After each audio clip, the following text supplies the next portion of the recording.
Assalamualaikum warahmatullahi wabarakatuh.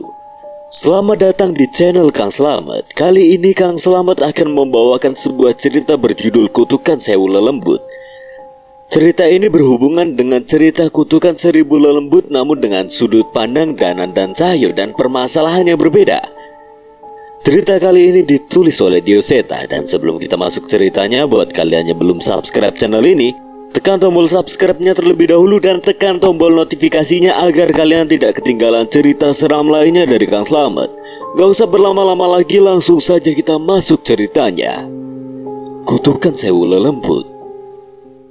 Si pengurang dewa tanpa yakan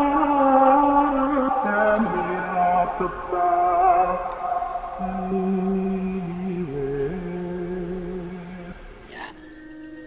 Aku membacakan sebuah mantra dengan keris Raga Sukma tepat berada di depan dahiku. Gunung pangurip jiwa noreng rohing wong hapanas, geni langgeng rogo sempurna, sang rogo putih sang jiwa mutih. Permata biru di keris Raga Sukma menyala. Di kepala aku teringat kejadian di mana ajian Segoro Demit yang menyelimuti Nyai Jambrong dulu bisa dihapus oleh leluhurku, Daryana Putra Sambara. Aku menggoreskan keris Raga Sukma pada lenganku dan meneteskan darah sama seperti Pak Ale menggunakan keris Sukma geninya. Tetesan api putih menyelimuti keris Raga Sukma. Inilah ajian yang mampu menghapus kutukan sekuat apapun. Ajian yang dipelajari Eyang Daryana sampai akhir hayatnya. Ajian pemutih raga. Seolah sudah membaca gelagatku, Cahyo dan beli wajah membukakan celah untukku. Aku masuk ke dalam pertarungan, sulit untuk mencari celah menusukkan keris itu di tubuh Raden Sengkuni. Namun sedikit demi sedikit keris itu menimbulkan goresan di tubuh Raden bersayap itu. Luka dari setiap seranganku mengeluarkan sedikit demi sedikit energi hitam yang ada di tubuh Raden Sengkuni hingga tak mampu lagi menghindari tusukan keris Raga Sukma yang kugenggam. Apa ini? Raden Sengkuni tidak menyangka akan serangan yang ia terima. Aliran energi hitam bertiup mengelilingi Raden Sengkuni, menandakan sirnanya energi dari kutukan Sewu Lelembut di tubuhnya. Bliwaja dan Cahyo tidak menyia-nyiakan kesempatan itu. Mereka menghajar Raden Sengkuni hingga berbagai luka muncul di tubuhnya. Brengsek! Kobaran api menyala besar dari tubuhnya membuat kami tidak bisa mendekat. Danan, bersiap. Kita satukan Sengkuni di jagat Segoro Demit. Terdengar suaranya Sendang Rangu yang merasuki pikiranku. Aku merasakan keberadaan jagat mendekat. Ia masih terlihat pucat, namun aku merasakan tekad dari dalam dirinya. Suara raungan Meong Hideng juga terdengar dari samping reruntuhan. Sepertinya mereka juga mendapatkan petunjuk akan hal ini dan memberi pertanda untuk jagat. Desir kabut muncul meliputi tubuh kami semua dan Raden Sengkuni. Kalian benar-benar bisa membuat Raden Sengkuni seperti ini? Aku yang seharusnya bertanya, Mas. Mas Jagat benar bisa membawa kami ke alam itu lagi? Memangnya ada orang lain yang bisa? Aku menoleh pada Nyi Sendang Rangu yang kini berada di belakangnya. Ia mengangguk seolah memintaku untuk mempercayai jagat. Kabut pun menebal, aku tidak lagi melihat siapapun di sekitarku. Suara pusaka beradu, raungan Meong Hideng hingga kepakan sayap Sengkuni terdengar tanpa ku ketahui wujudnya. Ini jelas bukan ilmu pemindahan alam yang sama dengan yang jagat gunakan saat melawan setan-setan dari Setra Gandamaya dulu. Penerus takdir keluarga Ningrat, cucu sang ulama, keturunan terakhir pelindung hutan, bocah yang dianugerahi berkat wanara, dan ujung tombak terah kita, Sambara. Hanya mereka yang mampu kita bawa untuk melintasi alam. Selesaikan dengan cepat.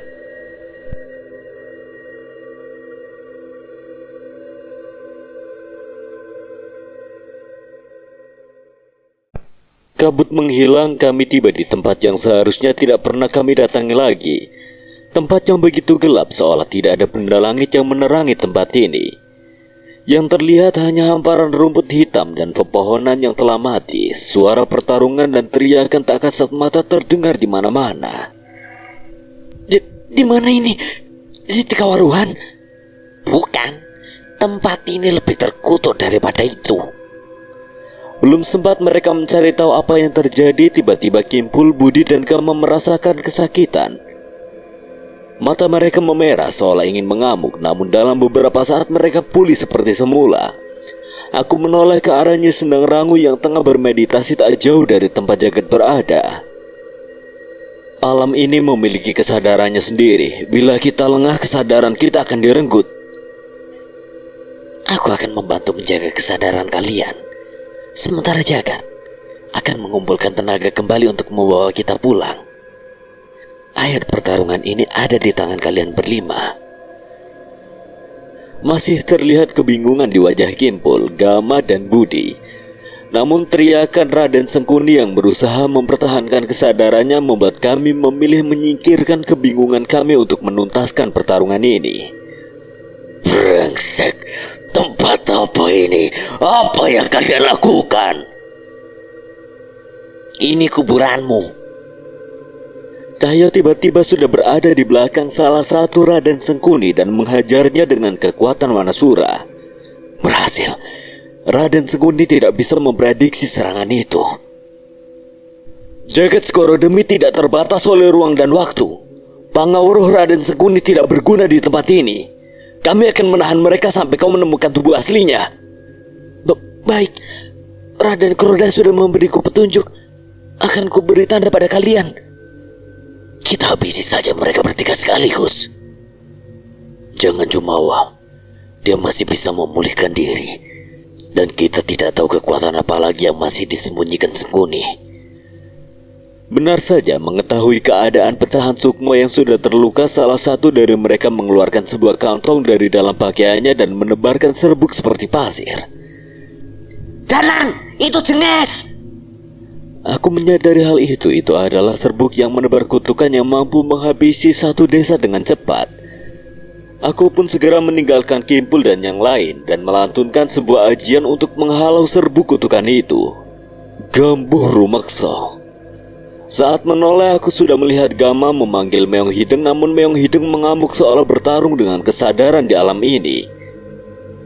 Kendalikan Meong Hideng, Gam. Sulit, Bud. Gama melihat Meong Hideng berlari ke arah salah satu pecahan sukmo Raden Sengkuni yang sudah ia lihat menjadi 3. Jangan membuang waktu di alam ini, Gam. Cepat! Seolah sudah menunggu saat-saat ini, Budi melemparkan pisaunya tepat ke dada Raden Sengkuni. Aku tidak pernah sesumbar apapun dalam bentuk ucapan, karena penebusan ucapan adalah bukti. Masih ingat dengan pisau itu? Ucapan dingin Budi tidak membuat Raden Sengkuni menjawab sepatah kata pun. Tubuhnya hanya sedikit menunduk dengan pisau di arah dadanya. Mengamuk yang puas, Mamang Gondrong! Jangan sombong, makhluk jelata. Raden Sengkuni menggunakan seluruh banaspati di belakang punggungnya dan mengarahkannya ke Cahyo. Sementara itu mata Cahyo memerah. Aku sempat menduga kesadarannya diambil alih oleh alam ini, tapi ternyata bukan. Saat ini Cahyo sedang beresonansi dengan Wanasura. Aku sudah bosan dengan mainanmu ini. Cahyo menendang kembali banaspati-banaspati itu dengan kekuatan Wanasura yang semakin besar. Aku belum pernah melihat mereka sekuat ini. Banaspati itu meledak di sekitar Raden Sengkuni. Aku menggunakan kesempatan itu untuk sekali lagi merapalkan ajian pada keris raga sukmaku. Kekuatan gaib di alam ini begitu besar. Aku memanfaatkannya untuk sekali lagi menghujami Raden Sengkuni dengan kilatan keris raga sukma. Terkutuk kalian! Raden Sengkuni kali ini bertahan setengah mati dengan serangan kami. Aku sadar kami tidak bisa mempertahankan serangan ini terus-menerus. Namun Kimpul menjawab harapan kami. Jangan hiraukan yang lain. Habisi Sengkuni yang tertancap kerangkeng sukma itu. Itu tubuh aslinya.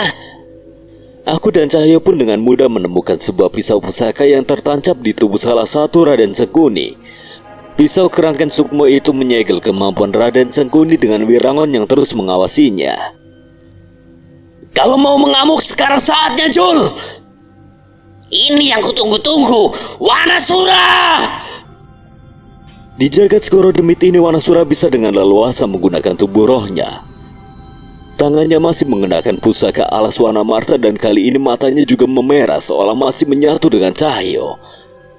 Tanpa aba-aba, secara bersamaan Meong Hideng dan Wanasura segera menggigit dan mencabik-cabik sayap Raden Sengkuni dengan beringas. Mereka mengamuk seolah melepaskan kekesalan mereka yang tertumbuk.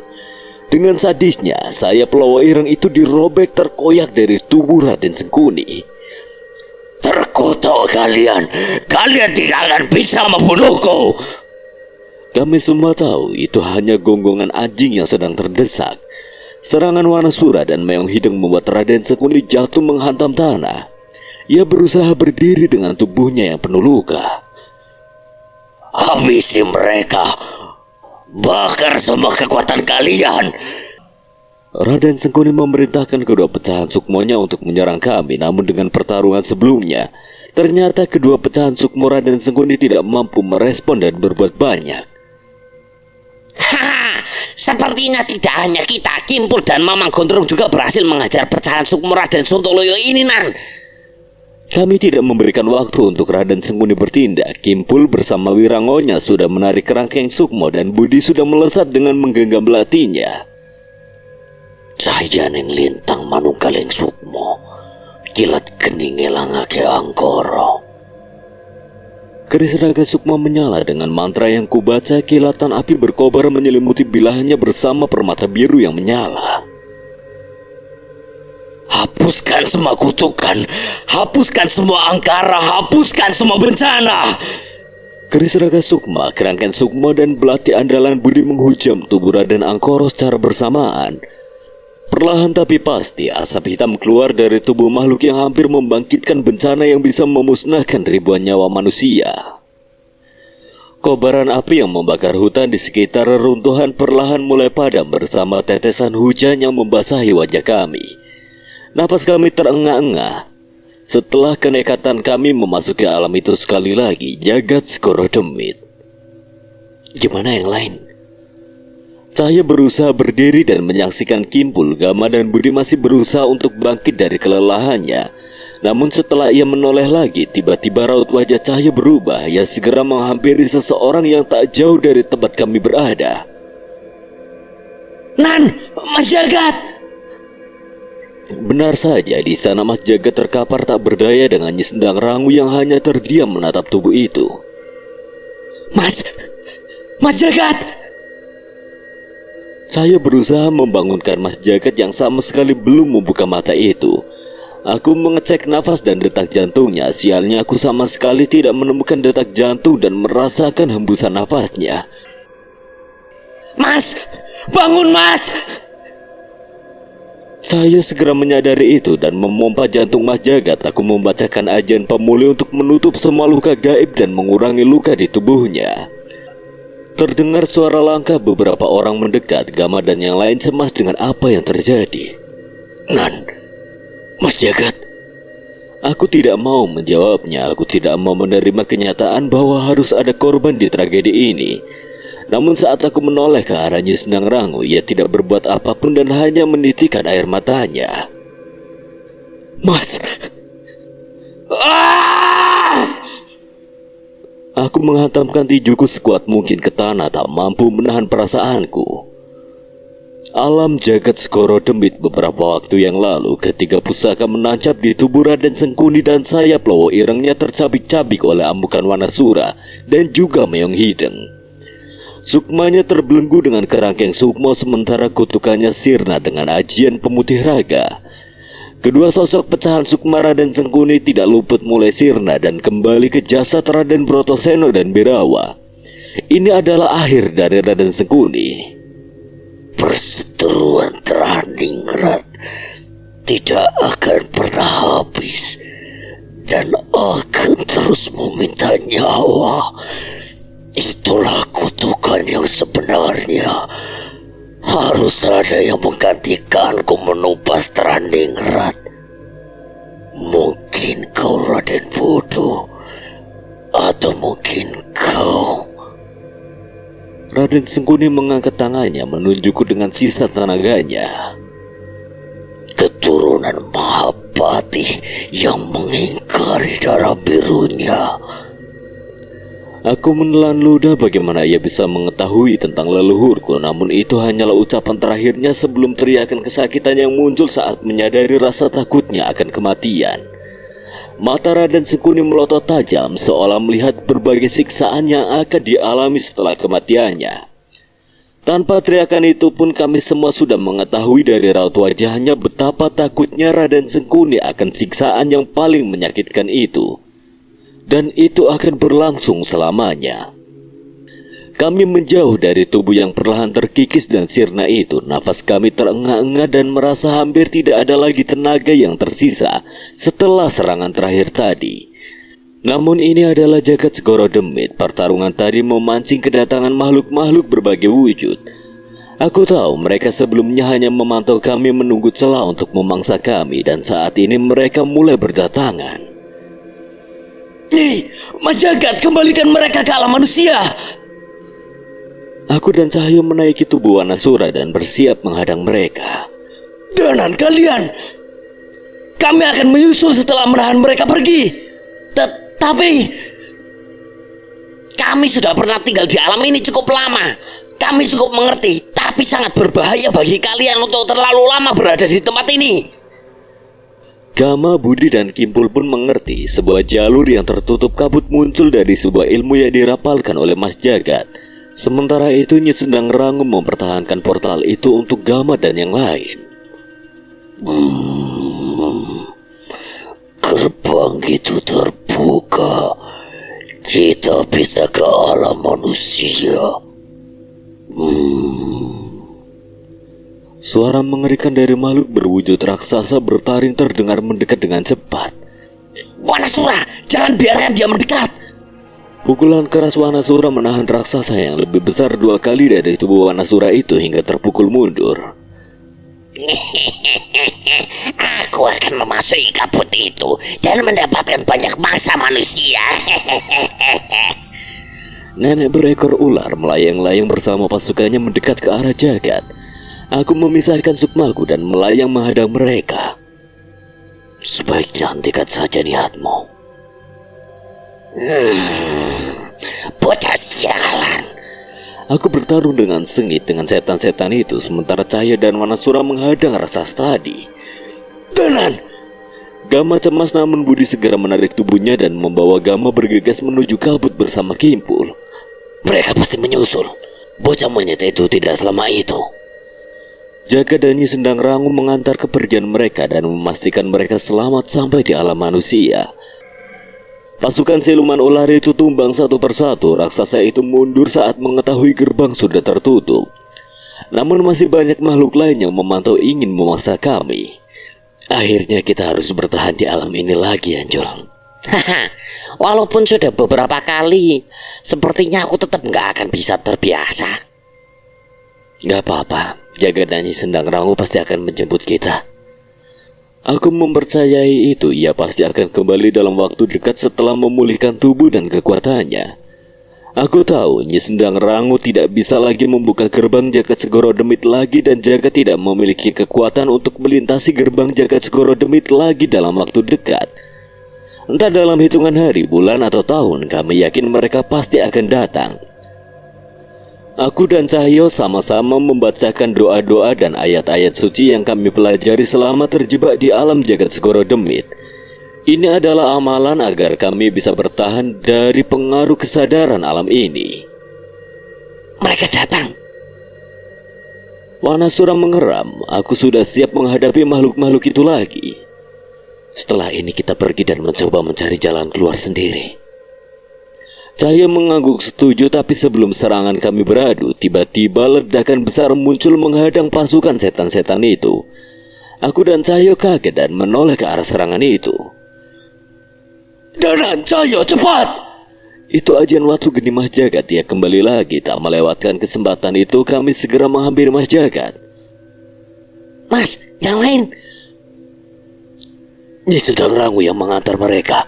Tak mungkin aku meninggalkan kalian lagi setelah melakukan hal yang sama saat kejadian Setra Ganda Mayit. Ratusan makhluk tadi kembali mencoba menyerang, namun ajian Watu Geni Jagat membuat ledakan besar dan menghadang mereka semua. Cepat!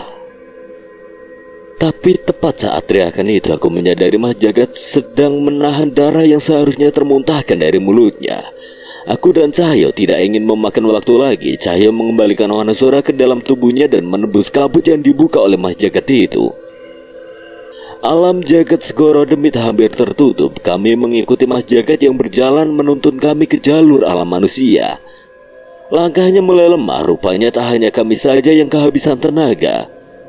Kami sangat tahu membuka gerbang jagat Segoro Demit adalah pertaruhan nyawa dan orang yang berada di depan kami adalah satu dari sekian juta orang yang memiliki kemampuan itu.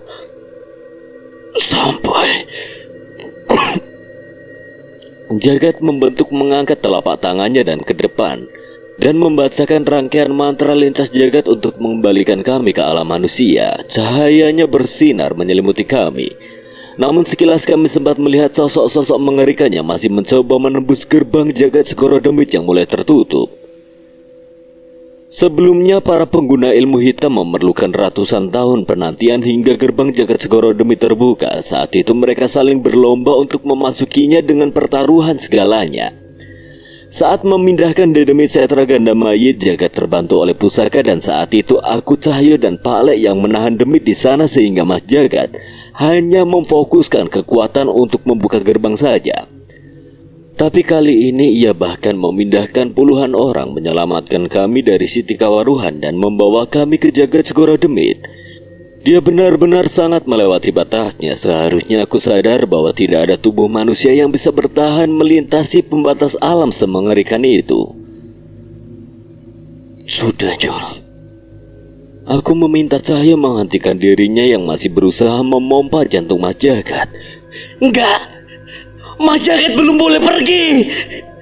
Aku ingin menitikkan air mata, namun sebelum itu terjadi terdengar suara gelang Gengge Gama. Ada seekor kucing hitam berkaki pincang. Sang meong hidang mendekat ke arah kami dan melompati tubuh Mas Jagat. Ia menoleh ke arah Nyi Sendang Rangu seolah mengkomunikasikan sesuatu. Danan, Keris Raga Sukma. Aku memanggil Keris Raga Sukma dan menyadari ada sesuatu yang berbeda. Permata biru yang menghubungkanku dengan ilmu Eyang Daryana masih menyala. Entah apa maksudnya ini. Mantra leluhur, Nan. Mantra itu menghubungkanmu dengan darah Sambara, kan? Tapi terjadi sesuatu di jagat Segoro Demit. Sukma Jagat tertinggal di sana. Sepertinya Nyi Sendang Rangu mendapat petunjuk itu dari meong hidang. Mendengar itu aku bergegas mengambil posisi membacakan mantraku di depan tubuh Mas Jagat. Jul, minggir. Cahyo masih belum mengerti, tapi kali ini ia bisa mengikuti perintahku. Keris Raga Sukma kuletakkan tepat di hadapan dadaku. Sukmaku menyatu dengan mantra yang diwariskan oleh leluhurku. Jagat lelembut boten duwe wujud. Kulo nimbali surga loko surga kayangan. Ketumule sampun nampani. Teko aso. Teko sedanten. Hujannya Sendang Rangu kembali turun. Aku menoleh ke segala arah mencari kemunculan sosok yang kuharapkan untuk hadir. Benar, ada sosok yang melangkah dari sisi hujan yang begitu deras. Aku memicingkan mataku berusaha mengenali orang itu, namun sosok yang muncul itu tiba-tiba menghilang bersama derasnya hujan. Suara denting dari benda kuningan yang dipukul menggema di antara suara hujan. Beli wajah muncul dan mendekatkannya pada tubuh Jagat. Ada mantra yang dilantunkan bersama suara yang menggema dari pusaka yang dibawa oleh Beli wajah. Dia kembali. Nyi Sendang Rangu mulai terlihat tersenyum. Aku menoleh kepada Mas Jagat dan benar, ia mulai membuka matanya. Danan! Aku tak mampu berkata-kata melihat raut wajah Mas Jagat yang biasa saja seolah tidak terjadi apa-apa. Sebaliknya, ia seolah kebingungan mencari sesuatu. Aneh. Sebelumnya tidak ada apapun di tangan Mas Jagat, tapi saat ia tersadar ada sebuah benda yang tergenggam di tangannya. Ia bernapas lega melihat benda itu. Mas Jagat gak apa-apa. Apa yang terjadi? Aku menceritakan kejadian sebelumnya saat Mas Jagat tidak bernapas dan kami tidak lagi menemukan detak jantungnya. Kami sempat mengira bahwa dirinya tidak selamat setelah membawa kami kembali ke alam ini. Mas Jagat memperhatikan tangan dan tubuhnya dan terlihat merenung. Mungkin sebenarnya itu yang akan terjadi bila tidak ada kejadian tadi. Aku mengernyitkan dahi, tidak mengerti maksud ucapan itu, namun Mas Jagat menceritakan sesuatu yang sama sekali tidak kusangka. Aku ketemu leluhur kita di alam itu, Nan. Seorang pendekar pemilik permata dari Trasambara yang mewarisi keris Raga Sukma. Eyang Daryana. Mas Jagat menceritakan bahwa saat kehabisan tenaga untuk menghalangi dedemit dari alam jagat Segoro Demit, tiba-tiba sosok pendekar yang mengenakan pakaian zaman dulu membantunya melarikan diri dengan membawa roh Mas Jagat, dengan mengembalikan tubuhnya ke alam manusia. Tujuannya agar tetap ada jalur penghubung antara roh dan tubuh Mas Jagat untuk bisa menyatukannya kembali. Dia sedang melakukan perjalanan di alam itu, Nan. Sepertinya dia menghampiri kita karena merasa ilmu dari permata biru keris Raga Sukma. Menurutnya energi yang terpancar mirip dengan miliknya. Benar ucapan Jagat, permata ini memang menghubungkanku dengan ilmu Eyang Daryana, tapi aku tidak menyangka bahwa Eyang mengembara di alam itu. Tapi untuk apa? Sama seperti pertemuan kita dengan Eyang Widarpa muda dulu, kanan? Sepertinya begitu. Aku sedikit tersenyum mengingat kejadian itu, di mana saat itulah sekali lagi kami bisa mendengarkan Eyang Widarpa mengatai kami dengan sebutan bocah asu. Iya, alam itu memang penuh misteri, Mas. Tidak cuma itu, Nan. Eyang Daryana memberiku ini. Mas Jagat menunjukkan sebuah pusaka berbentuk gelang emas yang kini ada di genggamannya. Ia benar-benar tahu bahwa salah satu garis keturunannya akan tidak beruntung dengan pusaka, di mana setiap pusaka yang ia miliki akan hancur. Eyang Daryana pun melakukan perjalanan mencari pusaka ini untuknya. Namun saat mengetahui aku adalah keturunan dari sang para penghancur pusaka, ia pun mewariskan pusaka ini padaku. Aku mulai mengerti apa yang terjadi dengan Mas Jagat. Rupanya leluhur kami juga memiliki takdir dengan alam jagat Segoro Demit, dan itu masih menghubungkan mereka dengan kami di saat ini. Ia pun berdiri dan melangkah menjauh dari kami. Mau kemana, Mas? Tenang saja. Aku merasa sudah pulih sepenuhnya. Sekarang saatnya menjemput mereka yang masih tertinggal di Siti Kawaruhan. Mas Jagat kembali berdiri dan mengenakan pusaka barunya. Kali ini ia terlihat semakin tangguh dan bisa diandalkan. Seseorang yang lagi-lagi berjasa besar dalam tragedi ini pun kembali menggunakan ilmu yang menjadi keahliannya. Kabut muncul menggantikan rintikan hujan sendang rangu, dan sekali lagi sosok itu menghilang untuk menyelamatkan teman-teman kami lagi. Jagat Putra Sambara. Cahaya mendekat kepadaku, wajahnya masih terlihat bingung. Ia memutuskan untuk bertanya kepadaku. Berarti benar orang mati kalau dilompatin kucing hitam bisa hidup lagi, Yonan? Aku hanya menoleh ke arah Cahaya dengan wajah kesal dan meninggalkannya sendiri. Loh, aku mau teko. Desa Dawu Ilir. Kobaran api hitam membakar puluhan makhluk berwujud manusia kelelawar hingga tubuhnya berserakan di sekitar desa. Sayangnya sosok manusia berbaju ningrat yang bersayap hitam itu tidak gentar. Aku harus menunggumu kehabisan tenaga atau kuhabisi kau sekarang. Palek benar-benar kesulitan mengatur nafasnya. Ia benar-benar mengerahkan segenap kekuatannya untuk melawan pasukan siluman Lawa Ireng itu. Palek tidak sendiri, ada kekuatan yang tidak menampakkan wujudnya melindungi mereka dari sosok itu. Semua itu berasal dari salah satu sosok yang menghuni wayang keramat Ki Arsa yang diwariskan oleh ayahnya. Sayangnya wayang-wayang itulah yang diincar oleh pasukan Lawa Ireng yang mengincar mereka. Seandainya aku sudah bisa mengendalikan warisan bapak ini. Tenang Ki Arsa, ada saatnya saat ini percayakan sama Palek saja. Banaspati yang melayang dari sosok Raden Sengkuni itu melayang dan melesat menghantam rumah di mana mereka berada, tapi Pak Lek membalasnya dengan gumpalan api miliknya dan meledakkannya di langit. Benar, kau bukan Raden Sengkuni. Sosok yang menyerupai Raden Sengkuni itu mulai tersenyum. Lambat sekali kau menyadarinya. Wujud ini membuatku bisa mengendalikan pasukan Lowo Ireng ini. Pak Lek geram, ia masih gusar belum bisa memastikan siapa sosok yang mengincar mereka dan apa yang ia inginkan. Tidak ingin lebih memakan waktu, sosok itu memerintahkan siluman Lowo Ireng yang mulai berdatangan untuk menyerang Pak Lek. Dengan sigap Pak Lek menghindar, namun serangan sebanyak itu membuat Pak Lek tidak luput dari luka-luka yang mulai menggores tubuhnya.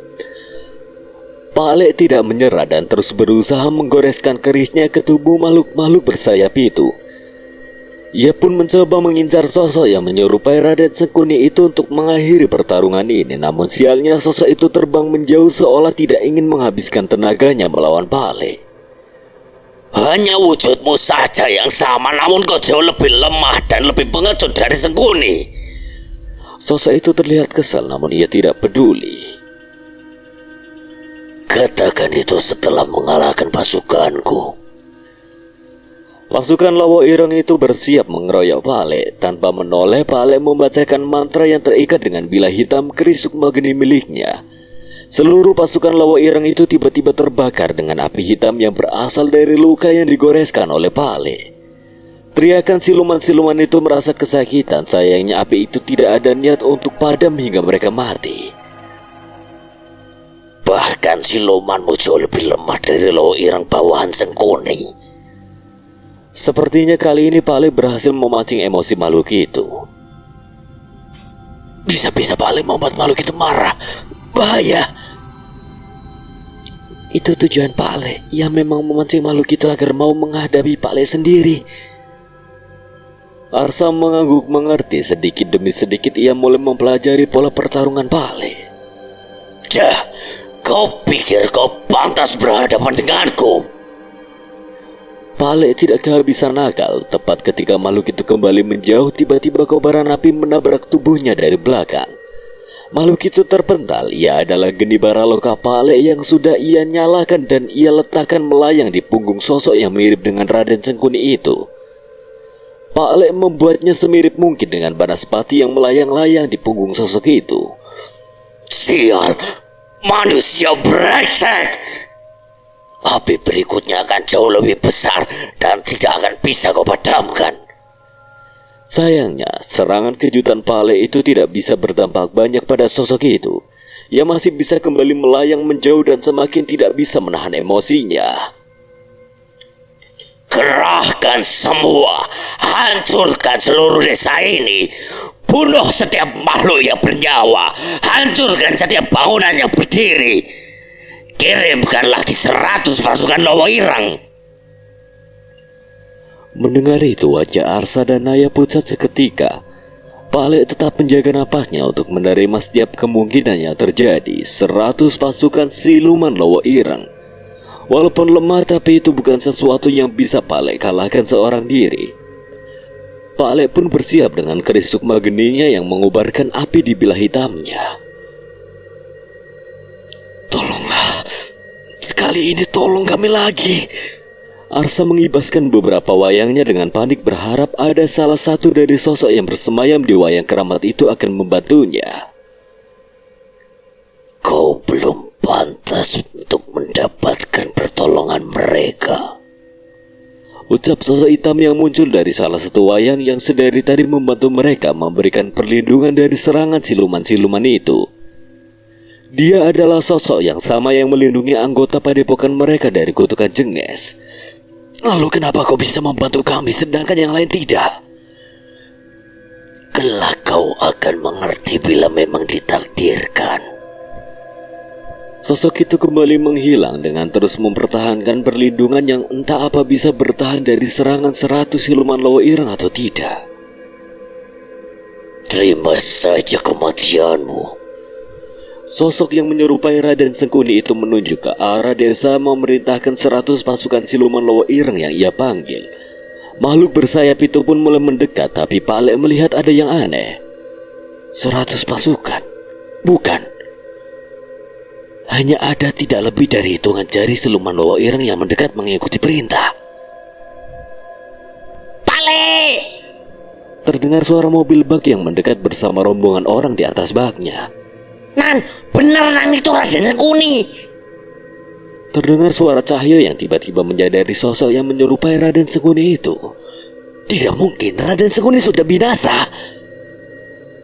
Pak Lem memicingkan matanya melihat kedatangan mereka, namun ia tersenyum ketika menyadari bekas-bekas sayap lowo ireng menempel di mobil jagat. Mana pasukan lowo irengku? Maksudmu lalat-lalat yang berterbangan tadi? Mereka sudah dimakan oleh beli wajah.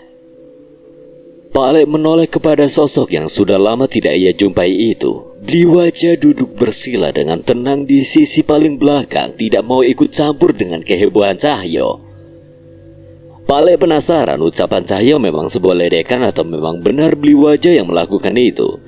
Namun ketika sisa siluman lowo ireng itu mulai berkumpul dengan Raden Sengkuni palsu itu, beli wajah membuka matanya dan sekali lagi melayang dalam bentuk Raganda. Beli wajah! Butuh bantuan! Raganda itu hanya menggeleng singkat mendatangi sisa-sisa siluman-siluman itu dan memakan mereka. Raden Sengkuni palsu itu menghindar menjauh dari Raganda beli wajah yang memasang perisai dengan bola-bola api di tubuhnya. Jelas walaupun lebih lemah dari Raden Sengkuni, ia juga tidak bisa diremehkan. Bola-bola api itu menyerang beli wajah hingga terlempar mundur, namun itu bukan masalah besar untuknya. Raden Sengkuni palsu itu melihat ke sekitar dan menyadari bahwa tidak ada lagi pasukan lowo ireng yang masih hidup. Siapa kalian? Beli wajah tidak ingin gegabah. Ia tidak serta-merta membunuh Raden Sengkuni palsu itu demi mengetahui apa yang sebenarnya mereka incar. Kamilah yang seharusnya bertanya, siapa kamu? Raden Sengkuni itu mundur menjauh menyadari keberadaan Wanasura.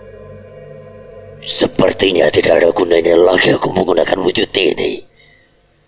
Sosok itu berubah menjadi seorang pria tua berambut putih panjang dan berjanggut. Ia masih melayang namun bukan lagi dengan sayap lowo ireng, melainkan dengan kekuatan gaib yang ia miliki.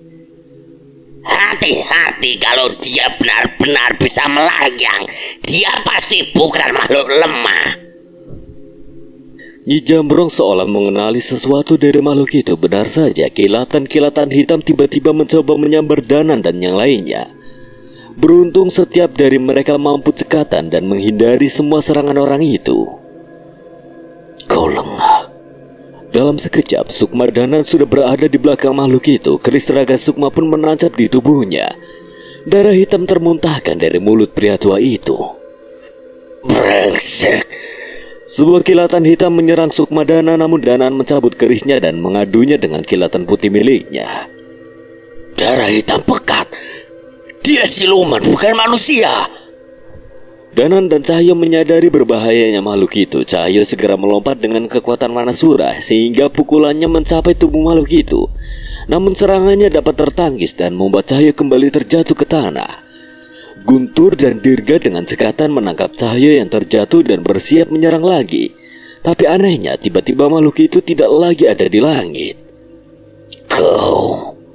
Sosok itu tiba-tiba muncul di belakang Dirga. Guntur menarik Dirga yang panik dan membawa Dirga ke tempat yang aman di dekat Cahyo. Darah pewaris Dharma Wijaya. Tuanku harus tahu ini. Seketika makhluk itu terlihat senang melihat Dirga. Makhluk itu membakar kekuatannya dan mencoba menangkap Dirga. Darah Dharma Wijaya, tubuhnya, setiap tulangnya adalah korban terbaik untuk kebangkitan Terah Baku Jagar. Cahyo kembali mengajar makhluk itu, tapi kali ini ia tidak peduli dan membiarkan setiap luka di tubuhnya. Ia benar-benar ingin menangkap Dirga apapun yang terjadi. Pak Lek tidak ingin tinggal diam dan terus menghalangi makhluk itu untuk menangkap Dirga. Pertarungan sengit terjadi saat itu. Namun Pak Lek dan yang lain tahu bahwa tidak ada kesempatan dari makhluk itu untuk menangkap Dirga. Cukup. Makhluk itu kembali melayang menjauh dan menghindari pertarungan. Ia tersadar dari kegirangannya menemukan Dirga. Aku tidak boleh mati di sini. Tuanku pasti senang mendapatkan kabar ini. Sosok itu melesat menjauh meninggalkan desa ini, namun Bliwaja sudah menghadang di ujung desa dengan wujud ragandanya. Kuku besar raganda Bliwaja mengoyak tubuh makhluk itu, tapi itu saja tidak cukup. Makhluk itu tidak kembali melawan dan terus melesat meninggalkan mereka. Danan, dia kabur. Danan tidak menanggapinya dengan serius dan berjalan menuju desa. Tenang, dia sudah tidak bisa kemana-mana. Danan pun menoleh ke arah Pak Le yang sudah siap membacakan mantra bersama keris di genggamannya. Sebuah mantra yang diwariskan oleh Mbah Jiwo saat membuat bilah hitam di keris Sukma Geni. Cahaya api hitam terlihat muncul dari kejauhan. Wah, panas, hentikan. Sosok siluman berwujud manusia peliharaan Terpaku Jagar itu terbakar dengan api hitam Pale. Ia jatuh dan meronta kesakitan dengan panas yang begitu menyiksanya. Ampun, hentikan. Rupanya api itu juga membakar kesombonganmu. Sayangnya, membiarkan makhluk itu hidup mungkin saja akan memancing kedatangan sosok lain. Mereka membiarkan api hitam Pale membakar habis tubuhnya hingga tak bersisa. Terpaku Jagar lagi. Kamu tahu sesuatu, Tur? Terjadi sesuatu di Siti Kawaruhan. Ceritanya cukup panjang, sebaiknya kita bahas ini setelah menolong warga desa. Mendengar itu terlihat wajah cemas di antara Danan, Cahyo dan yang lainnya. Namun benar nyawa warga desa lebih utama. Aku sudah menyimpan sukma warga desa. Saatnya mengembalikan pada tubuhnya masing-masing. Sebenarnya saat kematian Raden Sengkuni, sukma warga desa Dawu Ilir yang menjadi bahan bakar kutukan Raden Sengkuni bisa kembali dengan sendirinya. Namun keadaan Astana Giri Danyang yang dikerubuti oleh makhluk-makhluk tak kasat mata membuat ada kemungkinan sukma mereka dilahap oleh makhluk-makhluk itu. Saat itulah Bliwaja memutuskan untuk mengantarkan sendiri sukma warga desa Dawu Ilir yang akhirnya ia amankan. Tubuh siluman Lowo Ireng itu pun menguap, menyisakan beberapa tulang dan bagian tubuh yang menjadi katalis mereka. Entah dari mana siluman-siluman ini berasal, namun mereka merasa bahwa mereka akan berurusan lagi dengan siluman-siluman itu. Setelah memastikan keadaan benar-benar aman, Naya berlari menghampiri Danan dan meluapkan rasa cemasnya. Kamu gak apa-apa, Naya? Kebalik, Mas. Yang babak belur itu kamu. Oh iya, benar juga ya. Entah mengapa rasa sakit yang Danan rasakan saat itu mendadak berubah menjadi anugerah ketika mengingat ada seseorang yang akan merawatnya dengan baik. Aduh, kakiku kesleo, badanku sakit semua. Aduh, perlu ada yang rawat ini. Danan melirik sebal melihat tingkah laku Cahaya yang mencoba menggoda dia dan Naya. Kenapa, Mas? Luka habis pertarungan tadi. Coba biar diperiksa sama Nyai Jambrong sana. Nggak jadi, Tur, udah sembuh. Cahaya memilih segera berdiri dan buru-buru masuk ke balai desa. Danan menoleh ke arah Guntur dan memberikan kode berupa jari jempol kepadanya.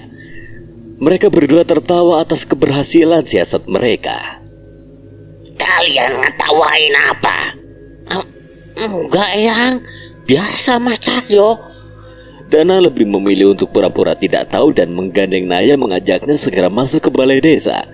Senyum kecil terlihat di bibir Naya melihat drama kecil antara mereka dan Cahyo. Mereka memang tidak pernah gagal mencairkan suasana yang tegang setelah berbagai tragedi yang menimpa mereka. Suasana lantunan mantra dan doa-doa terdengar di sebuah ruangan yang terdapat puluhan warga desa yang terbaring tak sadarkan diri. Wajah-wajah ragu para petugas medis menghiasi ritual yang dilakukan oleh Bliwaja. Namun raut wajah seperti itu sudah tidak mengherankan di mata mereka. Suara denting itu menggema bersama mantra Bliwaja. Suasana mencekam sebelumnya berubah menjadi tenang saat mangkuk kuningan itu dipukul. Gema itu secara sendirinya memulihkan jiwa siapapun yang mendengarnya. Suara yang menenangkan terlebih dibalut dengan doa-doa yang dibacakan dengan bahasa Bali oleh Bliwaja. Ini gimana? Tiba-tiba terlihat salah seorang warga desa terduduk dan terlihat bingung dengan situasinya. Apa yang terjadi? Ada apa ini dengan saya? Satu persatu warga desa mulai tersadar. Wajah pucat mereka mulai menghilang, menandakan semua kutukan yang merasuki mereka sudah sirna sepenuhnya. Jangan memaksakan diri dulu, tubuh kalian masih lemah. Naya pun dengan sigap menghampiri mereka dan mencoba menahan mereka agar tidak merespon secara berlebihan. Bagaimana tidak, saat ini tubuh warga desa lebih kurus dengan sedikitnya nutrisi yang mereka serap saat mereka tidak sadarkan diri. Tapi tenaga medis, mantri dan anggota padepokan Wayang Ki Arsa sudah bersiap membantu mereka dan merawat mereka sebelum memulangkan mereka kembali ke rumahnya. Mas Danan istirahat dulu aja ya. Yang lainnya juga, biar kami yang mengurus warga desa. Iya mas, biar gantian kami. Danan mengangguk dan mengajak yang lainnya untuk beristirahat di tempat yang telah disiapkan untuk mereka. Setelah menghabiskan minuman di gelas mereka masing-masing, mereka tidak menahan diri untuk meletakkan kepalanya di kasur-kasur lipat sederhana yang sudah disiapkan. Rasa lelah yang menumpuk membuat kesadaran mereka hilang hanya dalam beberapa saat. Biar bagaimanapun mereka baru bisa tidur dengan nyenyak setelah memastikan seluruh warga desa telah selamat. Saat itu matahari masih malu-malu menunjukkan cahayanya. Dinginnya udara subuh dan kabut pagi masih setia menyelimuti desa Dawu Ilir. Tapi sebuah perasaan membuat Danan terbangun. Ada sesuatu yang mengganjal pikirannya. Ada sesuatu yang seolah seperti sebuah isyarat yang memaksanya untuk terbangun. Danan tidak sendiri, sesuatu juga membangunkan Cahaya dan Pale. Terlebih Dirga tiba-tiba terbangun dengan wajah cemas dan buru-buru berlari keluar. Danan yang menyadari hal itu segera menyusul Dirga bersama yang lain. Tidak ada yang bisa menebak maksud dari kecemasan Dirga, sementara di luar hanya kabut yang menyambut Dirga. Kenapa Dirga? Aku ngerasa ada yang datang. Jagat melihat sekeliling dan tidak menemukan siapapun yang mendekat, baik manusia maupun makhluk halus. Tapi untuk Danan dan Cahaya, firasat yang mereka rasakan bersamaan sudah pasti merupakan sebuah pertanda. Di tengah kebingungan mereka, tiba-tiba sebuah benda jatuh tepat di hadapan Dirga. Ia melihat ke arah benda itu dan seketika wajahnya pucat. Ia jatuh terduduk. Kepala. Jagat menjemput Dirga dan membantunya berdiri. Ada sebuah kepala dari seseorang yang berwajah sangat berumur di hadapan Dirga. Napas Dirga berderu cepat. Ia berusaha mengenali kepala seseorang di hadapannya yang seolah tidak asing. Nan, itu. Cahaya terlihat begitu geram. Tangannya sudah mengepal dengan kekuatan Manasura yang meluap-luap. Ya, ini keterlaluan. Jelas saja Danan, Cahaya dan mereka yang berada di sana geram. Mereka sangat mengenal kepala seseorang yang terjatuh di hadapan Dirga itu. Tidak mungkin. Itu Eyang Topo. Itu kepala Raden Topo. Dirga tidak mampu menahan emosinya. Matanya berkaca-kaca mendapati kepala salah satu kerabatnya yang membantu melawan Ki Luang itu telah mati. Keluar! Keluar kalian! Di tengah emosinya tiba-tiba muncul seseorang yang melesat dengan parangnya mengincar leher Dirga. Bodoh. Tepat sebelum parang itu memisahkan kepala Dirga dari tubuhnya, sebuah tendangan melesat menghantamkan orang itu. Orang itu terpental oleh tendangan guntur yang juga muncul secara tiba-tiba. Terlihat sudah dia adalah seorang kakek berjanggut panjang yang hanya mengenakan kaos putih lusuh dan celana panjang hitam dengan bertelanjang kaki. Sebuah parang yang berlumuran darah tergenggam di tangannya. Siapa kalian? Aku tidak harus menjawab kalian. Orang itu segera menyerang kembali, tapi kali ini Jagat dengan sikap menangkis serangan orang itu. Pertarungan mereka begitu sengit, namun Cahaya melesat turut dalam pertarungan itu untuk segera menyelesaikannya. Sayangnya sebelum ia sempat membantu Jagat, tiba-tiba sebuah anak panah melesat dari tempat yang tidak mereka ketahui. Cahaya menghindar, namun ia tidak cukup cepat hingga pipinya tergores oleh serangan itu. Hati-hati, kakek gila itu tidak sendiri. Benturan serangan terjadi antara Jagat dan kakek tua itu hingga mereka sama-sama terpental. Cukup, mundur. Teriak seseorang yang tiba-tiba muncul dari dalam kabut. Ia adalah seorang pria tua berambut panjang yang hanya mengenakan pakaian hitam sederhana layaknya dukun pada umumnya. Namun tubuhnya terlihat kekar seolah ia adalah petarung terlatih. Ada sesuatu dari orang itu yang membuat mata Dana dan yang lainnya cukup heran. Ada sebuah keris di tangannya, sebuah keris yang sangat mereka kenal. Itu keris Dasa Sukma. Bagaimana keris itu bisa berada di tangannya? Dia merebutnya dari Dirga saat kami berada di Siti Kawaruhan. Dirga terlihat sangat kesal saat itu keris yang selama ini bertarung dengannya berada di genggaman sosok yang menyerangnya. Berarti tidak salah lagi. Mereka berasal dari Trabagu Jagar. Mendengar ucapan itu, Danan, Cahyo dan yang lain segera mengelilingi Dirga dan melindunginya. Aku tidak berniat bertarung dengan kalian. Awalnya kami hanya ingin mencari tahu siapa yang membunuh salah satu ingon kami. Aku sangka kami bertemu dengan bocah Dharma Wijaya itu lagi. Hanya bocah itu saja yang kuinginkan. Hentikan Prabu Junoyo. Kekuasaanmu sudah hancur ratusan tahun lalu. Tiba-tiba Nyai Jambrong muncul dari dalam rumah. Ia seperti mengenali sosok dari Trabagu Jagar. Sebuah kehormatan bila Nyai Jambrong akhirnya mengingat namaku. Prabu, dia seorang raja. Raja yang dikutuk, raja terjahat dari kerajaan terkejam. Ucapan Nyai Jambrong membuat Dana dan yang lainnya semakin waspada dan benar saja. Tanpa mereka sadari, Prabu Junoyo sudah menghilang dari tempatnya. Yang kubutuhkan saat ini hanyalah bocah pewaris darah Dharma Wijaya itu. Suara itu menggema di antara mereka, namun perlindungan Jagadana dan yang lainnya terlalu rapat untuk disusupi. Sebab panah melesat, namun Danan menghalaunya dengan keris Raga Sukma. Kakek tua pembawa parang itu menyerang, namun Cahyo dengan sigap melayaninya. Kalian tidak mungkin mengalahkan kami.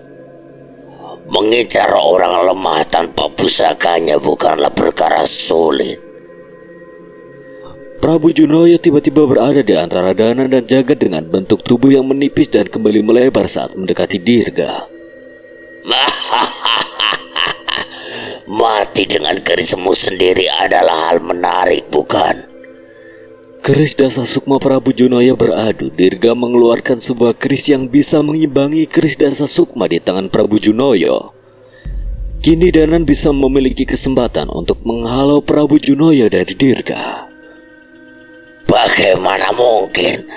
Bagaimana mungkin benda itu juga ada di tanganmu? Aku sudah memastikan yang kumiliki saat ini benar-benar keris Dasa Sukma. Prabu Junoyo menyadari keanehan pada keris yang digenggam Dirga. Seorang Dharma Wijaya tidak akan melarikan diri tanpa perlawanan. Saat Guntur sudah berhasil membantuku merebut keris itu, aku sudah memecah keris Dasa Sukma dan menyatukan pecahannya dengan sukmaku. Saat ini aku memiliki satu pecahan dari keris Dasa Sukma. Bocah licik. Menyerah saja, kalian tidak akan bisa mengalahkan kami. Tidak bisa. Bahkan membaca keberadaan kami pun kalian tidak mampu. Itu sudah menandakan seberapa lemah kalian.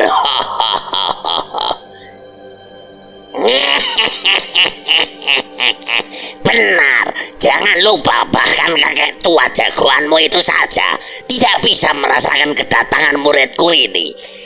Guntur benar-benar lemah. Kakek pembawa parang itu kesal dengan ledekannya Jambrong, namun ucapannya tidak salah.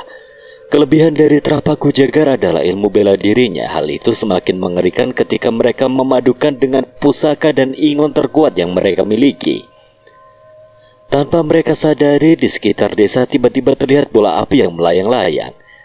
Geni Baraloka Pale sudah menjaga titik-titik desa dan bersiap menyerang mereka. Sementara itu, cahaya matahari mulai bersinar dan menunjukkan keberadaan sosok mereka dengan lebih jelas.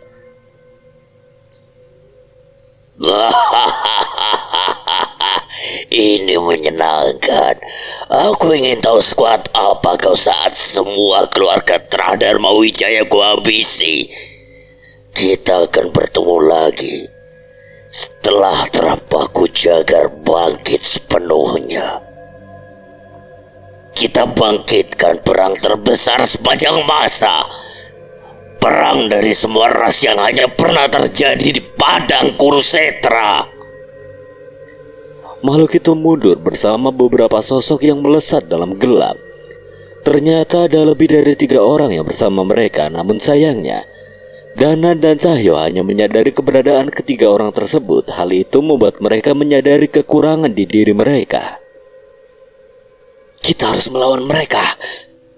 Benar, mereka akan membunuh banyak kerabat Dirga. Jangan, belum waktunya. Nyi Jambrong memerintahkan Danan, Dirga, dan yang lainnya untuk kembali dan membicarakannya di dalam. Menurutnya Nyi Jambrong, Trapaku Jagar tidak akan bertindak sebelum bangkit sepenuhnya. Mereka harus menemukan kembali keturunan dari Trapaku Jagar murni untuk bisa mendapatkan kembali pusaka dan ingon mereka di zaman kejayaannya dulu. Tapi kematian Raden Topo itu hanya peringatan. Raden Topo mungkin lengah dan tidak mengetahui kebangkitan Trapaku Jagar. Namun setelah ini mereka pasti akan lebih waspada dan tidak akan semudah itu dikalahkan. Sama seperti persiapan kebangkitan demi dari Setra Ganda Mayit, Trapaku Jagar membutuhkan waktu bertahun-tahun untuk kembali bangkit seutuhnya sembari bersembunyi dalam gelap. Satu-satunya yang bisa mereka lakukan hanya memantau dan mencari tahu pergerakan dari Trapaku Jagar, dan sedikit demi sedikit menghalangi mereka. Sementara itu mereka juga harus mempersiapkan kemungkinan terburuk bila pada akhirnya harus menghadapi pertarungan besar melawan Trapaku Jagar. Yang terburuk mungkin kalian harus menghadapi perang santet, ngadu ilmu dari berbagai ras dan bertarung melawan ingon kerajaan zaman dulu yang belum pernah kalian lihat wujudnya. Penjelasan itu membuat mereka menelan ludah. Danan melihat keris raga sukmanya dan mulai membayangkan bagaimana cara ia membangkitkan kekuatan terakhir dari permata merah keris raga sukma. Cahyo mulai merenung dan berkomunikasi dengan Wanasura yang berada di dalam tubuhnya. Ia masih membayangkan apa ada ingon keramat yang lebih mengerikan lagi dari Wanasura. Tidak ada lagi yang bisa mereka lakukan. Pagi itu adalah sebuah pernyataan di mana mereka dipastikan akan berkumpul sekali lagi, dengan masing-masing dari diri mereka yang berjanji akan menjadi semakin kuat dan dapat diandalkan. Namun tak hanya mereka, dari alam tak kasat mata di sekitar mereka berkumpul sosok-sosok keramat yang berasal dari wayang keramat Ki Arsa. Keberadaan mereka memastikan bahwa mereka tidak akan sendiri. Astana Giridanyang. Tumpukan tanah berjajar rapi menyembunyikan jasad-jasad dari korban dan makhluk yang dihidupkan kembali oleh Raden Sengkuni. Seseorang tengah duduk melepas lelahnya setelah membutuhkan waktu berhari-hari menguburkan jasad-jasad yang mulai membusuk itu. Mbah Jajang kenapa tidak bilang sama kami buat bantu menguburkan mereka? Kalian sudah bertarung sampai sebegitunya. Benar-benar tidak pantas bila saya meminta kalian melakukan ini juga. Banyak dari mereka yang memang berniat menghabisi manusia. Kenapa Mbah Jajang kepikiran buat menguburkan mereka? Tuhan itu Maha Pengampun. Mengapa kita harus membenci mereka yang sudah mati? Toh kita tidak tahu apa dosa mereka terampuni atau tidak. Betul kan? Cahyo mengangguk tersenyum mendengar jawaban Mbah Jajang. Di satu sisi, Mbah Jajang sebenarnya hanya ingin mengakhiri apa yang telah ia lakukan semasa hidupnya, mengenai mencari tahu tentang reruntuhan Astana Giri Danyang dan kutukan Sewula Lembut demi kerabatnya. Dengan memakamkan mereka, Mbah Jajang menganggap ini adalah akhir dari kutukan Sewula Lembut yang sudah berkali-kali bangkit di banyak zaman. Kalian janjian bertemu di sini.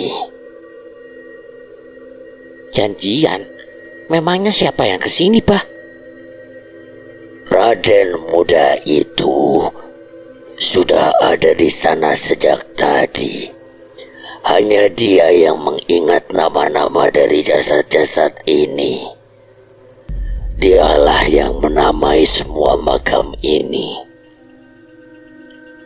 Dana dan Cahyo mendapati Kimpul tengah merenung di hadapan kuburan-kuburan orang-orang yang mungkin ia kenal. Memang banyak korban berjatuhan dari kerabat Kimpul yang masih masuk dalam Trahningrat. Tapi lebih dari itu, Dana dan Cahyo menyadari banyaknya luka di tubuh Kimpul. Masih ada pertempuran lagi setelah Raden Sengguni. Mas Danan, Mas Cahyo, kayaknya ngelamunnya serius banget ini. Iya Mas, setelah Raden Sengguni kalah, masih banyak yang ingin merebut kutukan Sewula Lembut dan mengincar Pangawuruhku. Pertarungan di Siti Udapian tidak bisa kuhindarkan. Rupanya pertarungan Trahningrat tidak selesai sampai di situ saja. Mungkin benar apa kata Sengguni. Kutukan sebenarnya dari Trahningrat adalah perseteruan yang abadi dan tidak kunjung henti, dan Kimpul harus menghadapi itu semua. Tanpa ada tanda-tanda, tiba-tiba Kimpul memegangi kepalanya dan kesakitan. Danan menangkap badan Kimpul dan mencoba menyadarkannya. Kimpul, kenapa? Perlahan Kimpul tiba-tiba mulai tenang dan berusaha untuk berdiri. Pangawuruhku, aku melihat kalian berdua di pertempuran yang mengerikan lagi. Danan dan Cahyo melepaskan Kimpul setelah memastikan Kimpul mulai tenang. Oh, kirain apa? Kimpul bingung mengapa Danan dan Cahyo tidak khawatir dengan apa yang ditunjukkan oleh Pangawuruhnya. Kami sudah tahu dan sudah bersiap akan hal itu. Tidak usah khawatir. Tapi kalau terus memikirkan perang lawan demit, kita nggak akan bisa menikmati masa damai. Sudah, jangan terlalu diambil pusing. Baru saja selesai berbicara, suara langkah kaki terdengar dari arah belakang. Ada seseorang yang sangat tidak asing mendekati mereka bertiga. Sepertinya ada yang mengumpulkan kita tanpa kita sadari. Melihat kedatangan Gama, Cahyo menoleh ke arah sekitar. Mamang Gondrong? Gama tidak berbicara, namun wajahnya menoleh sedikit ke salah satu arah yang merupakan isyarat di mana Budi bersembunyi. Woi Mang, ngapain jauh-jauh? Sini ikutan. Ada sisa sesajen di sini. Melihat kedatangan Cahyo, Budi mencoba menghindar, namun sayangnya kecepatan Cahyo tidak kalah dari Budi. Jangan tarik-tarik bajuku. Udah, jangan malu-malu. Danan, Kimpul, dan Gama hanya tertawa melihat tingkah mereka. Bersamaan dengan datangnya Gama, terlihat beberapa orang yang datang menghampiri Mbah Jajang. Umur mereka tidak begitu jauh. Ki Dudui dan Abah berniat memastikan keadaan di tempat ini. Terlebih sepertinya mereka tidak ingin membiarkan Mbah Jajang merasa sendirian. Bagaimana mereka berdua bisa begitu cocok? Entah bagaimana menjelaskannya, tapi yang terlihat mereka memiliki kesamaan. Mereka sama-sama memiliki masa lalu yang kelam. Ada seekor kucing hitam yang berjalan pincang memandang sisa-sisa reruntuhan Astana Giri Danyang dari atas batu.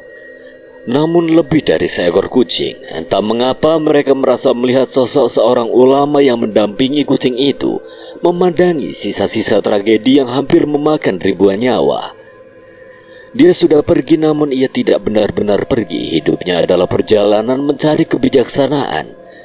Dan saat kepergiannya adalah waktu yang sebenarnya bagi Sang Kilang Samana untuk menyelesaikan tujuannya. Membersihkan manusia dari kuasa-kuasa jahat yang mencoba memanipulasi mereka. Dan dengan hebatnya sosok itu berhasil melakukannya melalui keturunan dan mereka yang mewarisi kebijakannya. Di desa Guntur, sebuah pukulan mendarat di pipi Dirga yang membuatnya terjatuh terpojok ke tembok. Nggak ada sejarahnya pendatang bisa macam-macam di desa ini.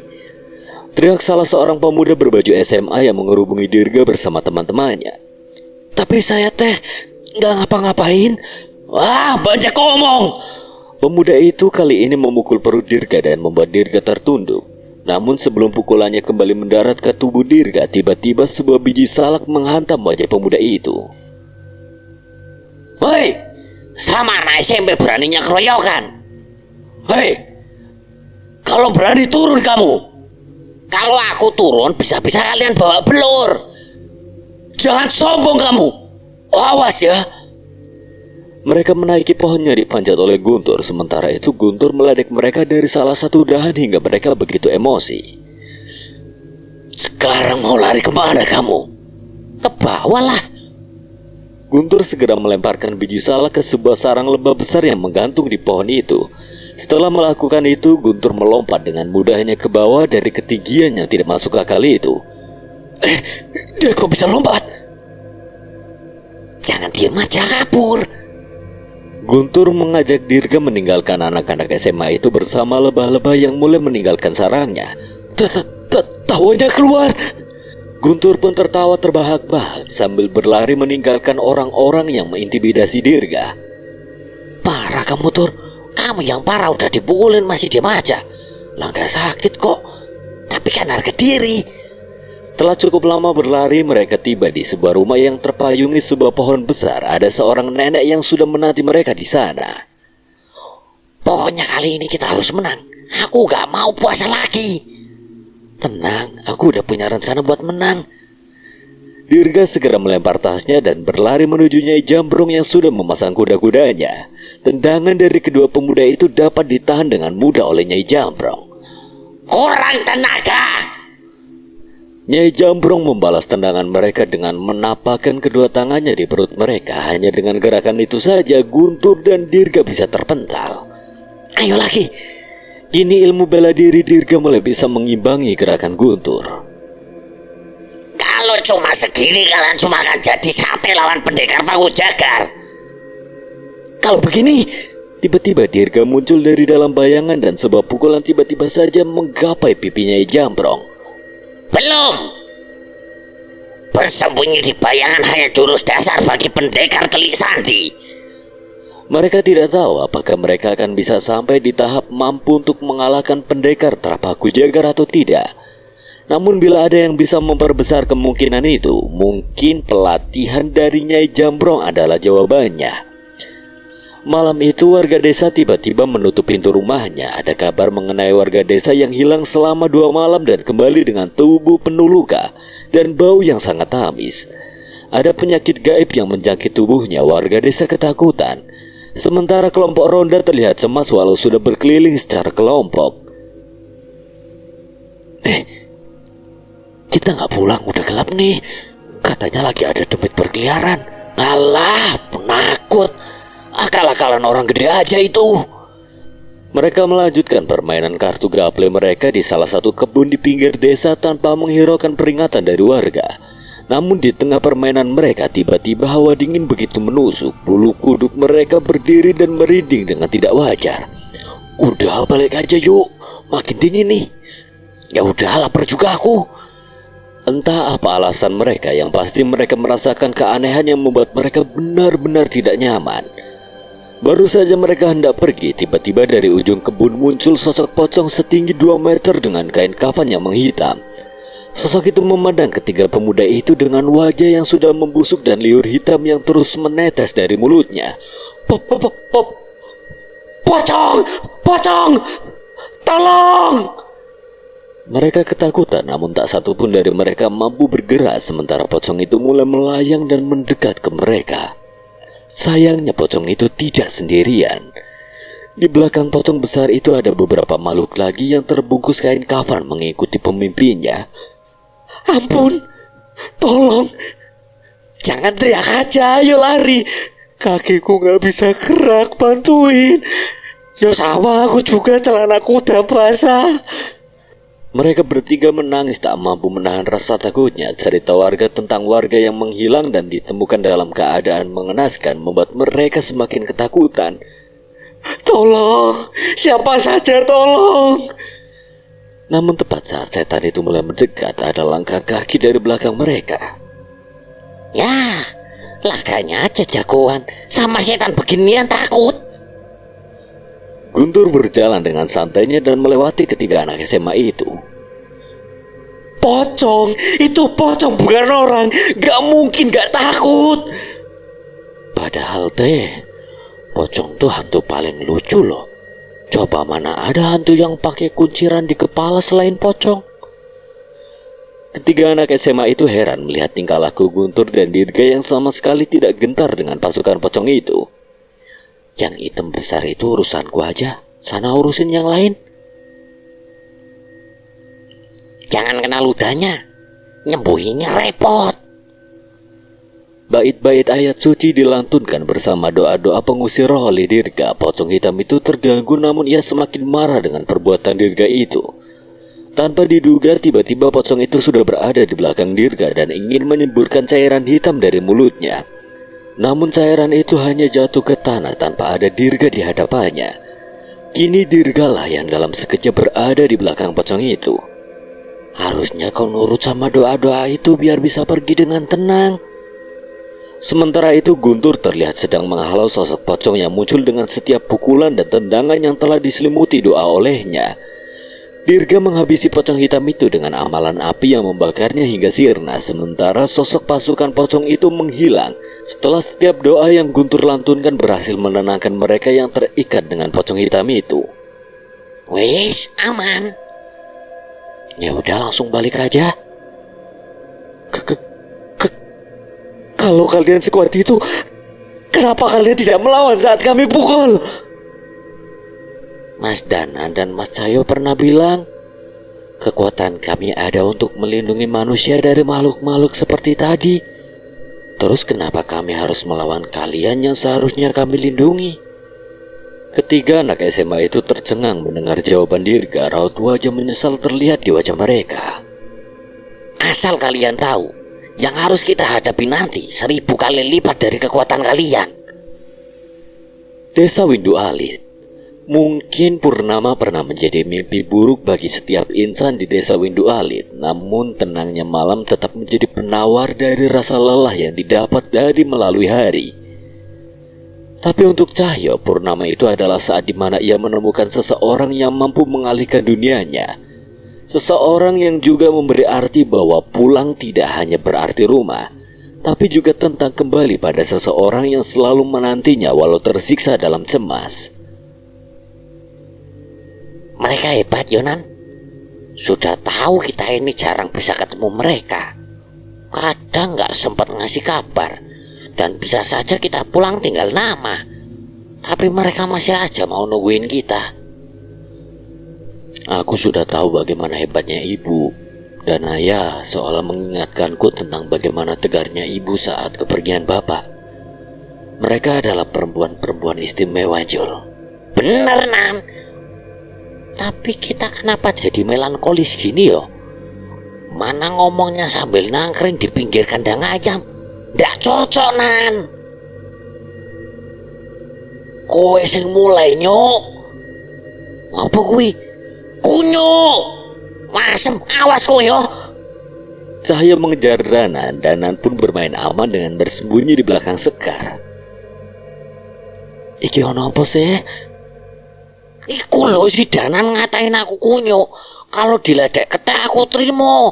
Kalau kunyuk lain cerita. Lah emang apa bedanya? Ya bodoh sih. Terus kenapa marah?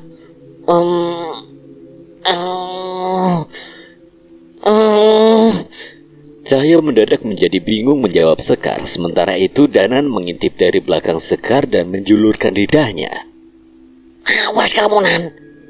Danan merasa menang dan menertawakan temannya itu. Tapi tiba-tiba tangan seseorang menjewer telinga Danan dan membawanya pergi.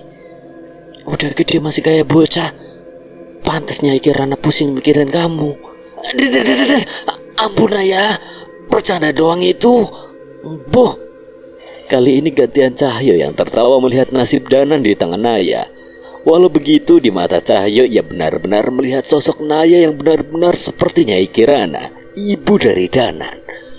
Entah mengapa ia merasa tenang bila akhirnya Danan bisa berujung pada Naya. Siang itu Cahyo dan Sekar menemani Pak Sardi untuk memeriksa keadaan warga desa yang terkena dampak kutukan dari makam alas mayit. Hampir semua sudah mulai pulih, namun keangkeran alas mayit masih selalu menghantui warga desa Windu Alit. Sebenarnya bisa nggak sih kita meruat hutan itu biar nggak ada kejadian seperti ini lagi? Cahyo tidak semata-mata menjawab dan malah menoleh pada Pak Sardi. Meruat hutan itu tidak semudah meruat pusaka atau bangunan, Duk. Hanya orang-orang tertentu saja yang dianugerahi kemampuan untuk itu. Tapi bukannya tidak mungkin. Jika ditakdirkan, mungkin kita bisa menemukan orang-orang berkemampuan seperti itu. Sekar mengangguk mengerti, sepertinya masih ada harapan untuk desa Windu Alit hidup berdampingan dengan alas mayit. Sementara itu Danan mengajak Naya ke sebuah tempat, bukan tempat yang romantis, tapi ke sebuah makam di mana tertulis nama seorang perempuan di sana. Lasmi. Dia siapa, Nan? Maaf ya Naya, Mas sengaja ngajak kamu ke sini. Danan menaburkan bunga dan membacakan beberapa bait doa. Naya mengikuti Danan mendoakan seseorang yang tidak sempat ia kenali itu. Namanya Lasmi, seorang perempuan yang nolong Mas waktu tersesat dari pendakian Merapi. Kayaknya umurnya nggak beda jauh dari Naya. Meninggalnya kenapa, Mas? Sakit? Danan menggeleng dan mengajak Naya duduk. Sebenarnya ia cukup ragu untuk bercerita, tapi dalam hati ia ingin Naya tahu tentang perempuan yang pernah mengisi hatinya itu. Mas kenal Lasmi dulu sewaktu kita sebelum saling kenal. Danan mulai menceritakan bagaimana ia tersesat dan terbangun di desa Windu Alit. Saat itu Lasmilah yang merawat luka-lukanya hingga sembuh. Ada perasaan yang tumbuh antara Danan dan Lasmi saat tinggal di desa itu. Namun sayangnya, Danan tetap harus pulang dan meninggalkan seseorang yang sudah menjadi sangat istimewa untuknya. Nasib Lasmi benar-benar jauh dari kata baik. Ia dijebak oleh seorang juragan desa Windu Alit bernama Aswangga. Ia dipaksa untuk memenuhi nafsu Aswangga hingga hamil. Namun ketika ia meminta pertanggungjawaban, Lasmi malah disiksa dan diusir dari desa. Anak buah Aswangga membuang Lasmi ke alas mayit. Namun sebelum itu mereka menikmati tubuh Lasmi dan menyiksanya hingga berada di jurang kematian. Dendam Lasmi begitu besar hingga membangkitkan kutukan gending alas mayit. Ia dimanfaatkan oleh dedemit yang bersemayam di alas mayit sehingga harus membayar dengan nyawanya. Tanpa sadar, Danan meneteskan air matanya. Entah mengapa sama sekali tidak terbesit rasa cemburu di diri Naya. Rasa pedulinya lebih besar menutupi kemungkinannya untuk cemburu. Maaf ya Naya, Mas jadi cerita begini. Enggak Mas, enggak apa-apa. Ceritain aja semua yang pengen Mas ceritain. Naya siap dengerin kok.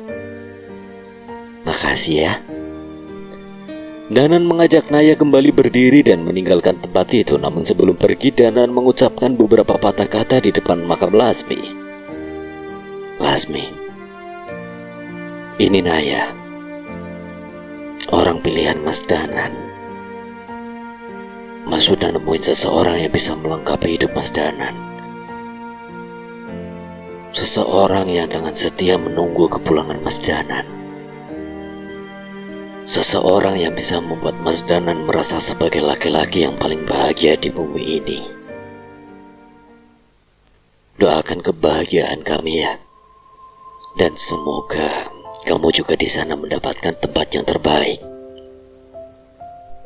Mas selalu mendoakan, walau Lasmi belum sempat bahagia di alam ini, setidaknya Tuhan sudah menyiapkan tempat terindah untukmu di sana. Karena Mas percaya, Lasmi adalah orang yang baik. Mas siap menjadi saksinya di akhirat nanti. Danan mengusap air matanya. Ia menyelesaikan perkataannya dan mulai berpaling untuk mengajak Naya kembali ke desa. Tapi tiba-tiba Naya menahan tangan Danan. Naya kembali menurunkan kakinya dan memandang batu nisan Lasmi. Lasmi, mungkin kita tidak memiliki waktu untuk saling berkenalan. Tapi kamu bisa tenang di sana ya. Dananmu ada di tangan yang tepat kok. Dia memang sering nekat, tapi aku udah berhasil pelajari masakan ibunya supaya dia makin kangen pulang. Dia sering banget pulang dengan banyak luka, tapi aku juga udah belajar dari Pale cara buat ngerawat luka-lukanya. Jadi jangan khawatir, ada aku yang gantiin kamu buat jaga Mas Danan. Semoga kamu gak keberatan ya. Seusai mengucapkan hal itu, Naya kembali berdiri dan tak henti-hentinya tersenyum melihat Naya.